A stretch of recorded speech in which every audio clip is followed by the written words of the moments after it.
All right. Okay, so I guess I'm on my own out here. Finally. Can do whatever I want.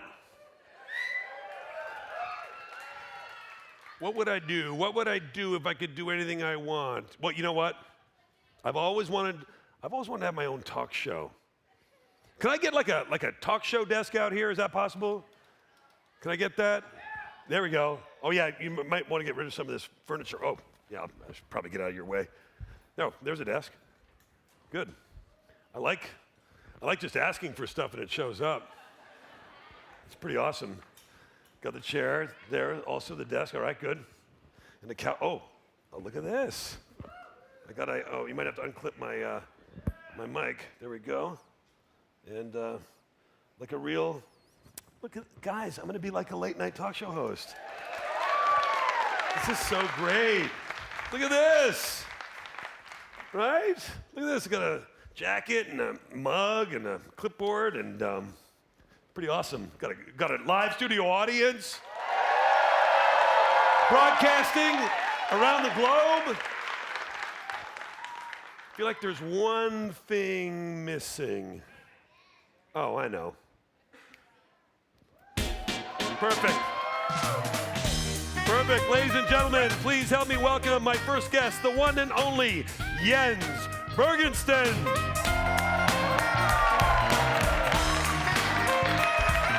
Jens. Hi. Welcome to the show. Thank you. Great to have you on the show here, Jens. You know, since I first started doing this show, we always wanted to get you on as a guest. It's been kind of a dream of mine. I got to tell you, Jens, first of all, Jens Bergensten, I got to say, I am a big fan. And what is it that you do? Well, my title is lead creative designer. I'm Lead creative designer. Yeah. That's pretty impressive. So I've been kind of a lead developer of Minecraft for 6 years now, since the first Minecon. Wow.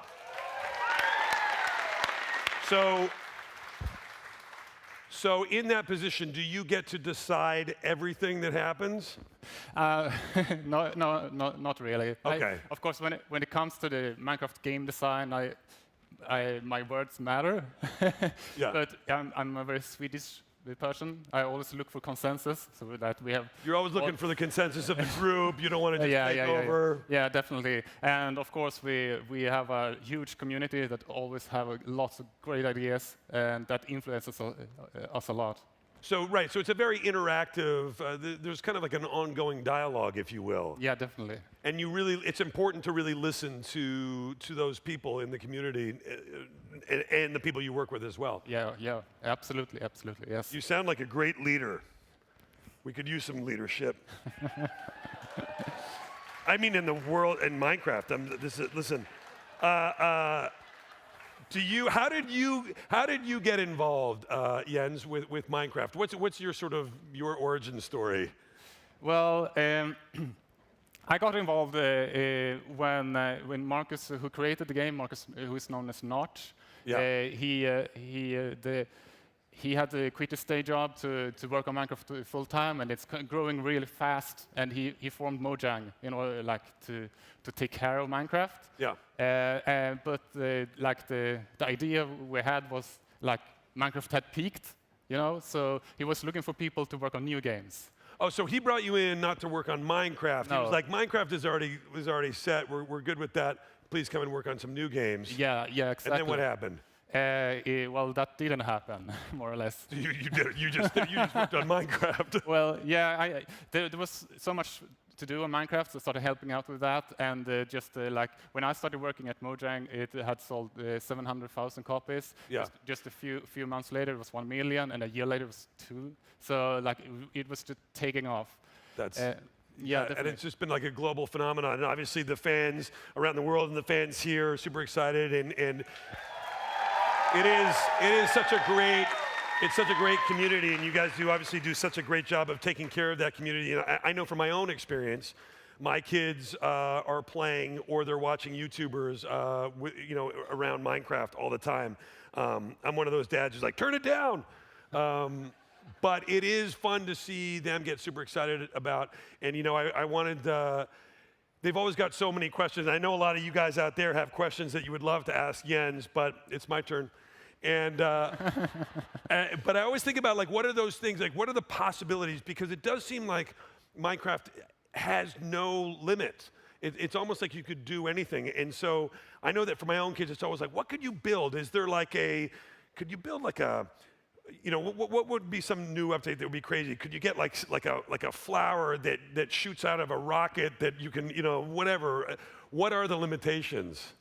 No, you're right. Like almost anything goes, and like we always want to update and add new stuff to Minecraft. We have kind of settled on like the core Minecraft that we call the vanilla Minecraft. That's like a fancy adventure game. So we kind of try to stay to that theme, but there are like mods and add-ons and everything that moves beyond that. But every day, not like every year, we want to like improve the vanilla gameplay as well. Yeah. So does it seems to me, do you guys spend a lot of your time thinking about like talk about trying to think outside the block? Guys, it's my show, okay? We're on my time. This is a great mug, right? $10.99. yeah. Not water. So, Jens, do you guys spend a lot of your time thinking, like, trying to figure out new ways to outsmart yourselves? Like, what are those kind of those sessions like where you're spitballing what the new updates are going to be? Yeah, like it's kind of funny because after every big update we've done, I'm kind of like, what do I do now? Yeah, like, right. What's next? Because you've been focused on one And update. people want more. Of course. So sometimes I get inspiration from things that I see, like movies, and other video games, or even just walking around in the street. Yeah. But many times I just sit down and have like a really intense Minecraft session and try to feel out what areas can we expand upon next. And it's kind of funny, like one of the updates we did this year, the World of Colors, was actually inspired because I just saw this beautiful like terracotta floor, like Moroccan tiling. Yeah. And I was just looking at the tiles and I saw like, hey, wait a second, it's just one tile that they rotated around and it created these really, really nice patterns. And I thought, hey, we can do that in Minecraft. Yeah. So that created like we now have this really colorful blocks, and then we like, oh, we can build a whole theme around this. You've created an entire generation of people who spend most of the day going, hey, you could do that in Minecraft. You know? Yeah, like a global definitely. army of, but it's great. It's so inspirational, and so I know that you've got a lot of really exciting new updates that you might want to be able to talk about a little bit. Yeah. Walk us through some of these exciting updates that are coming. So now when we have the Java edition and we have the Bedrock editions like all caught up. So next year we're gonna release the update on all platforms at the same time. More or less, not maybe on the same day, but more or less at the same time. Yeah. And the next update, that's going to be the update Aquatic. Update Aquatic. Wow. So tell us a little bit about some of the. What do we got here? Wow, that's so cool. So what is this? You want to talk a little bit about these? We'll wait until after the clip. Sure.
That looks so cool.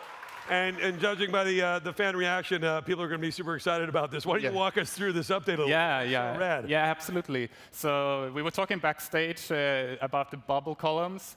Like there were a lot of questions about them. What do they actually do? And a lot of these changes we're doing are of course just we're prototyping. Like textures and graphics and can change, and even behaviors may change when we start snapshotting and testing things out with the community. But one thing is that many of these will affect the way water works in Minecraft. And one thing is that items will now start floating on the surface, and a bubble column, which is created by these magma blocks, they're gonna like break the buoyancy of water, so everything will fall down into them. So there will be like ravines underwater with these magma blocks. So when you're riding a boat, suddenly the boat might start shaking. You have to like get back to the solid surface again, or you will fall down into the ocean. But mainly, we're interested to see how this can be used in various contraptions. Yeah, that's so cool. And then we are adding a new weapon called the Trident. The Trident. Yeah. I love that. So it's a weapon you can do both in melee and you can throw it. Yep. But as you saw in the clip, like if you throw it, you lost your weapon. Lost right? the weapon. Yeah. So you're weaponless. So throwing the weapon doesn't seem like a good idea. No, definitely not. So there's a special enchantment for tridents called Loyalty that makes it come back. Like nice. Hammer. Loyalty. Yeah, definitely. I'd like to get that. And there's also a bunch of other enchantments for it. Like one is it's called Riptide, that when you're swimming and you throw the trident, it's like a dashing, so you get like a push forward. Oh, like a little push forward. Oh, that's so cool. Yeah.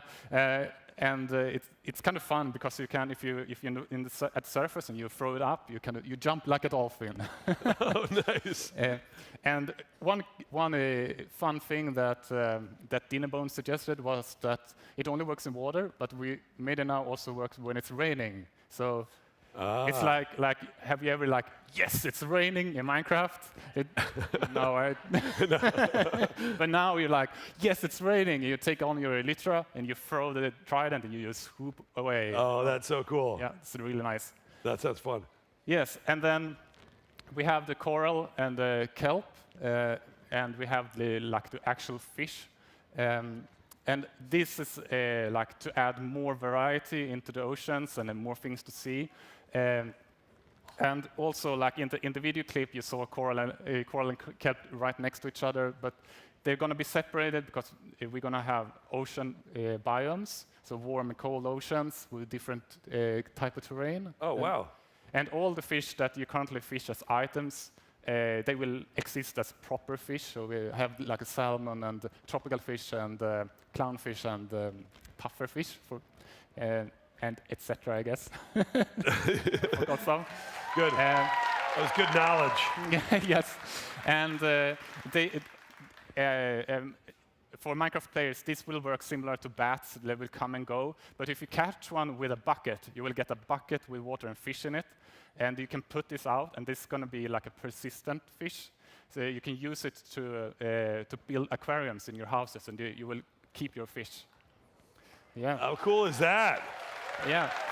Don't forget to feed them. Yeah. And then I mentioned changes to the water physics. And primarily what we want to do is to be able to build with slabs and stairs and fences underwater without getting these weird air pockets. Like that's the objective we're trying to solve. But then it also kind of makes sense that you have like more proper water movement through these blocks. And we are aware that this will come with a lot of like new behaviors. So we're gonna try things out and see how it works. But like the main goal is to make it easier to build underwater. So yeah, right. So it's going to be that's so cool, and it'll kind of evolve over time as you use it. Yeah. Yeah, exactly. Yeah. And then we have like more underwater terrain with the shipwrecks and icebergs. So it's going to be more variation in the ocean terrains. things to find. And iceberg. Yeah. That's so cool. And there will be more different treasures to find, which brings me to dolphins. Dolphins. Yeah. I mean, how excited is everybody for the dolphins? Yeah. That's so awesome. So, well, like in every update, we try to introduce like one new animal mob. The dolphins will actually help you in the oceans to find treasure. They will help you guide players. Oh, really? Oh, they're Yeah, friendly. yeah. Nice. Yeah.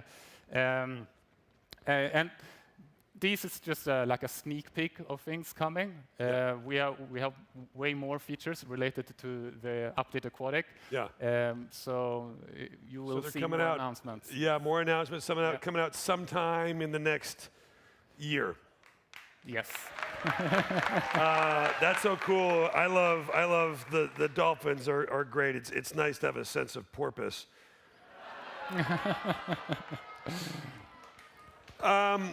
Well, Jens, this has been a fascinating interview, but I want the results of the first ever Minecraft mob vote.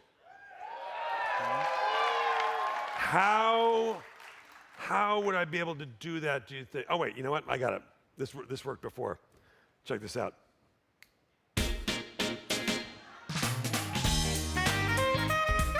There it is, yep. I knew it. Hey. Boo-booey, everyone. Hello! Here he is with the results. You know, this really is the best talk show, Oh, Will. thank you so much. Thank you. I have right here the hard-earned vote for the next mob that goes into Minecraft. Jens, will you do the honors? Yes, please. Oh, please don't be Great. La La Land again. Please do not be La La Land. And the winner is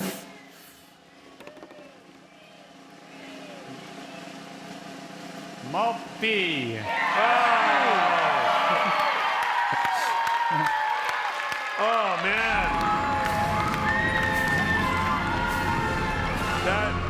That is so great, and that, of course, that was my favorite mob from the very beginning. My votes probably pushed it over the edge. That was the one I. Yeah, well, actually, it was a fairly close race, so I think your vote might have been, you know, pretty important there. Yeah, good. Well, every vote counts, you know. Yes, it does.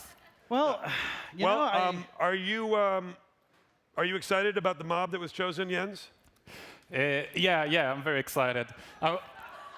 you don't sound as excited. No. Okay. Now, like these mobs were like they don't have a name yet, and the feature set is still like in flux. So now it's going to be a challenge to live up to people's kind of fantasies about what is the monster of the night skies. That's It's gonna be fun. A fun. Yeah. Oh, so and when can we expect the new mob in the game? It will be in the update Aquatic. Wow, awesome. Yes. Awesome. Coming up soon. So not too long of a wait. Not too Yeah. long. Yeah. Yeah. Right. Okay, Will, it looks like you're doing really well out here. This is an amazing show. So actually, I'm going to go find the key to the handcuffs. And Jens, will you go with me and let Will just take over? Yeah. Yeah? Okay. All right. Thank you. Thank you. Thank you. My guest again.